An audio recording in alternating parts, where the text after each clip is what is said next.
একদিন রাতের বেলা আমাদের মসজিদের মুয়াজ্জিন সাহেবের সাথে এমন একটা ভয়ঙ্কর জিনের দুর্দর্শ ঘটনা ঘটে, যেটা দেখার পর আমরা পুরো গ্রামবাসী ভয়ে আতঙ্কিত হয়ে গিয়েছিলাম। ঘটনার শুরুতেই দেখুন আমাদের মসজিদের হুজুর শুয়ে আছেন। এমন সময় ওনার রুমের জানালাটা নিজে থেকেই খুলে যায়। জানালা খোলার পর থেকেই আপনারা কয়েকটা বিষয় লক্ষ্য করুন।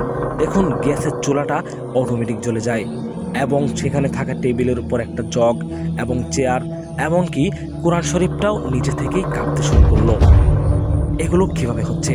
হঠাৎ এগুলো মাটিতে পড়ে যায়, যার আওয়াজে মুয়াজ্জিন সাহেবের ঘুম ভেঙে যায়।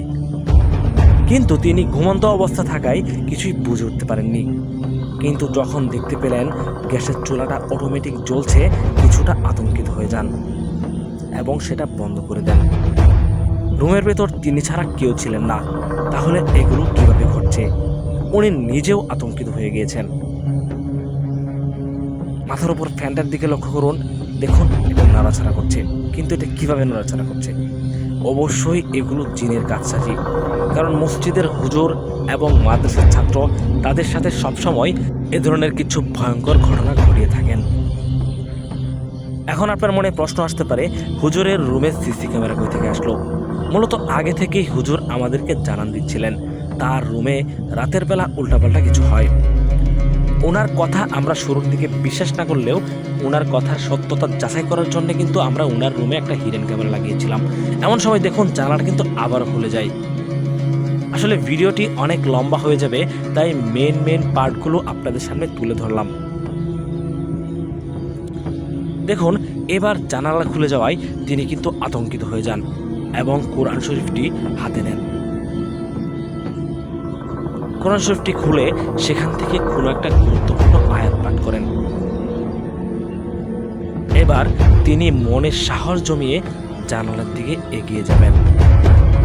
এই ঘটনাটি দেখার পর আমাদের গ্রামের প্রত্যেকটা লোক আতঙ্কিত হয়ে গিয়েছিল, কারণ একটা মসজিদের হুজুরের সাথে এমন ঘটনা ঘটতে পারে সেটা আমরা কল্পনা করতে পারতাম না। দেখুন ওনার সাথে কি হয়। উনি যখনই জানলার বাহিরে তাকান, এমন কিছু দেখতে পান যেটা দেখার পর ওনার মির্কি ব্যারাম হয়ে যায়। দেখুন সেখানেই উনি কাঁপতে শুরু করলেন, লাফাতে শুরু করলেন, চিল্লাতে শুরু করলেন, কিন্তু সেখান থেকে কোনো একটা অজানা কারণে বেরিয়ে আসতে পারছিলেন না। এই অবস্থায় রুমের সবকিছু দেখুন কেমন এলোমেলো হচ্ছে। কোরআন শরীফটি নিজে থেকে উল্টে এবং বন্ধ হচ্ছে। ফ্যানটি এমনভাবে নড়াচড়া করছে, মনে হচ্ছে হুজুরের উপর ফালানোর জন্য চেষ্টা করা হচ্ছে। এক পর্যায়ে কোনো মতো সেখান থেকে নিজেকে ছাড়িয়ে জানালাটি বন্ধ করে দেন। তিনি কিছুই বুঝে উঠতে পারছেন না তার এখন কি করণীয়। তিনি আবারও সেই কোরআন শরীফটি খুলে আয়াত পড়তে শুরু করেন।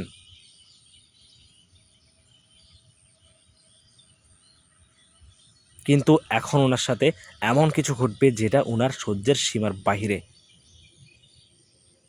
উনি একদিকে কোরআন তেলাওয়াত করছেন, অন্যদিকে তার মাথার উপরে ফ্যানটা এখনো পর্যন্ত নড়াচড়া করছে। উনি যখনই ফ্যানটার দিকে তাকালেন, ভয়ের ছুটে অজ্ঞান হয়ে পড়ে গেলেন।